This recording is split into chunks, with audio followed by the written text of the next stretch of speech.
Hello, wonderful friends. You getting excited for Christmas? Okay, with all the twinkly lights, yummy treats, and presents, it's such a magical time. But do you know the story of the very first Christmas? It's the most special story of all, and I'd love to share it with you. A long, long time ago, in a town called Nazareth, lived a kind young woman named Mary. One day, an angel named Gabriel appeared to her. "Don't be afraid, Mary," the angel said with a gentle smile. "God has a very special job for you. You are going to have a baby, and he will be the Son of God. You will name him Jesus."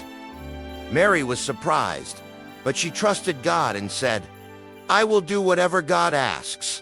Mary was engaged to a good man named Joseph. He was a carpenter, which means he was great at building things with wood. When Joseph found out Mary was going to have a baby, he was a little worried. But an angel came to him in a dream and said, "Joseph, don't worry. This baby is from God. You will help Mary take care of him, and he will save people from their troubles." So, Joseph knew everything would be okay, and he promised to love and protect Mary and baby Jesus. Around this time, the powerful king, Caesar Augustus, made a rule that everyone had to travel back to the town where their family was from to be counted. Joseph's family was from a little town called Bethlehem, but it was a very, very long way from Nazareth. So, Mary and Joseph packed up their things and began the long journey. Mary rode gently on a little donkey, and Joseph walked beside her, making sure she was safe. It took them many, many days. When they finally arrived in Bethlehem, they were so tired. The town was buzzing with people who had also come to be counted. Joseph knocked on the door of an inn, a place where travelers could sleep. "Do you have a room for us?" he asked. The innkeeper shook his head sadly. "I'm so sorry. We're completely full. Every room is taken." Joseph knocked on another door and another, but the answer was always the same: no room. Joseph was starting to worry. Mary was very tired, and the baby was going to be born soon. Finally, one kind innkeeper saw how worried Joseph was and how tired Mary looked. He said, "I don't have any rooms, but you are welcome to stay in my stable out back. It's warm, with fresh hay, and the animals will keep you company." A stable is like a barn where animals like cows, sheep, and donkeys sleep. Mary and Joseph were so grateful, so they settled into the cozy, quiet stable. And that very night, a miracle happened. Baby Jesus was born. Mary wrapped him up in soft cloths to keep him warm and made him a little bed in a manger, which is the trough that animals eat their hay from. It was a simple, humble bed, but it was filled with so much love. This was the very first Christmas night. Not far away, in the fields outside Bethlehem, some shepherds were watching over their fluffy sheep. It was a dark, quiet night. Suddenly, the sky lit up with a brilliant, beautiful light, and an angel appeared. The shepherds were very scared, but the angel said, "Don't be afraid. I bring you the most wonderful news. Tonight, in Bethlehem, a Savior has been born. He is Christ, the Lord. You will find him wrapped in cloths and lying in a manger." Then, the sky filled with a whole choir of angels, all singing praises to God. It was the most amazing sight. Once the angels left, the shepherds said to each other, "Let's go! Let's go to Bethlehem and see this amazing thing that has happened." They hurried into town and found the stable just as the angel had said.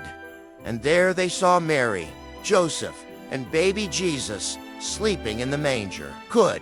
They were filled with joy and told everyone they met what the angels had told them. At the same time, far away in the east, some wise men who studied the stars saw a brand new, extra bright star appear in the sky. They knew this star meant a new king had been born. They followed that star for a very long time, all the way to Bethlehem. When they found Jesus, they knelt down and gave him special gifts: gold, frankincense, and myrrh. And that is the story of the very first Christmas. It's not just about presents, it's about the birth of a very special baby, Jesus, who came to bring love, hope, and joy to the whole world. So when you see a star on top of a Christmas tree, can remember the bright star that led the shepherds and wise men to him. Thank you so much for listening to this special story with me. I hope you have a very merry and wonderful Christmas.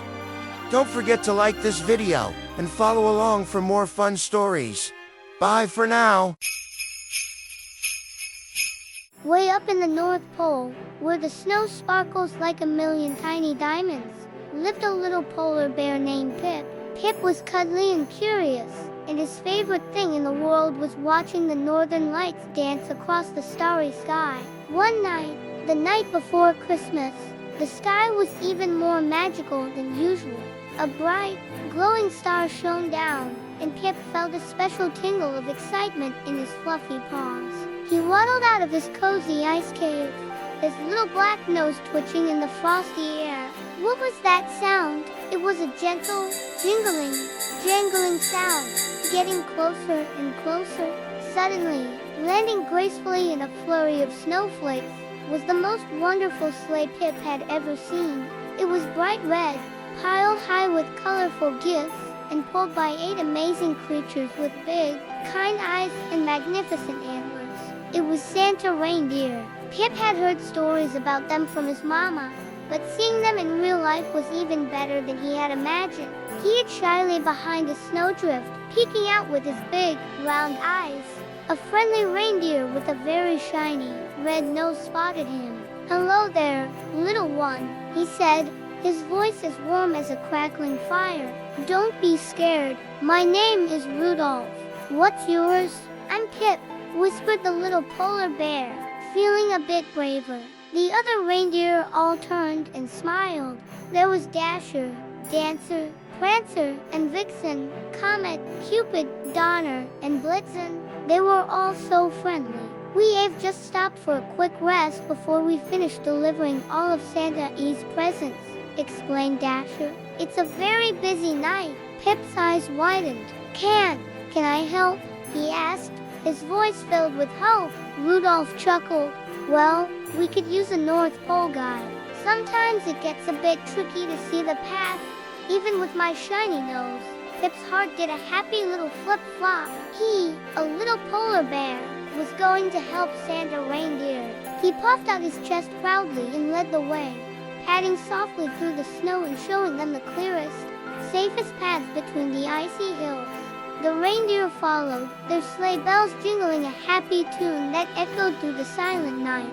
They played little games along the way. Pip showed them how to slide down snowy slopes on their bellies, and they showed him how to leap gracefully over snowdrifts. They shared stories and laughed together, and soon, it felt like they had been friends forever. Before long, a jolly voice called out, "Ho ho ho, time to go, my faithful friends." It was Santa Claus himself, his cheeks rosy and his big white beard covered in snowflakes. He smiled down at Pip. "Thank you for being such a wonderful friend to my reindeer. Little Pip, you have the true spirit of Christmas in your heart." Santa reached into his giant sack and pulled out a special gift just for Pip. It was a soft, warm scarf, woven with all the colors of the northern lights. Pip snuggled into his new scarf, feeling cozier than ever. He waved goodbye as the sleigh rose into the air, Rudolph's nose glowing brightly, leading the way into the starry night. As he waddled back to his cave, Pip knew he would never forget his adventure. He had made 8 new friends and learned that the best Christmas gift of all is the warmth of friendship. And every Christmas Eve after that, he would wait by his cave, hoping to hear the jingle of sleigh bells, ready for another adventure with his reindeer pals. Thank you so much for listening to our story. If you liked it, don't forget to give us a big thumbs up and follow for more fun adventures. Merry Christmas!